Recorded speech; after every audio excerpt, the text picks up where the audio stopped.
je čas říct nějaká důležitá slova k novému roku 2024.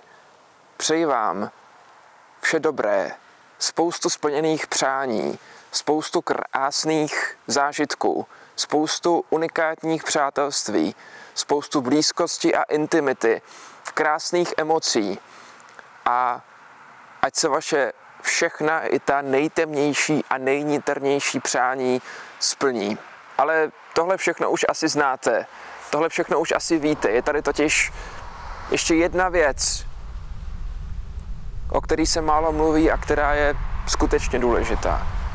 Pro rok 2024 predikuje Ministerstvo financí, že ekonomika poroste o 1,9%.